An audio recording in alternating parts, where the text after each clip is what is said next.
Hey everyone, today I'm going to teach you how to open incognito mode in Google Chrome. Without any further ado, let's get started. First, go ahead and open your Google Chrome browser on your computer. Once Chrome is running, you'll notice there are actually two quick methods to launch incognito mode, so I'll walk you through both of them so you can choose whichever feels more convenient. The first method uses Chrome's menu system.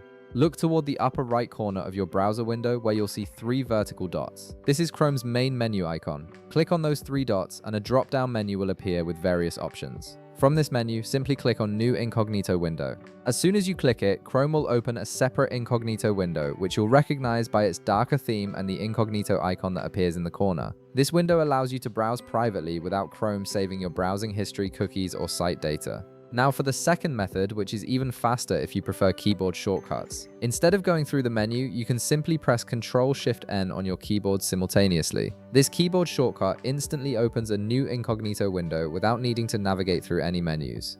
It's especially handy when you need to quickly switch to private browsing mode. The moment you press these keys together, the incognito window will launch, ready for you to browse privately. And that's it. You now know two simple ways to open incognito mode in Google Chrome, whether you prefer using the menu or a quick keyboard shortcut. If this video helped you out, be sure to leave a like, subscribe, and I'll see you in the next one.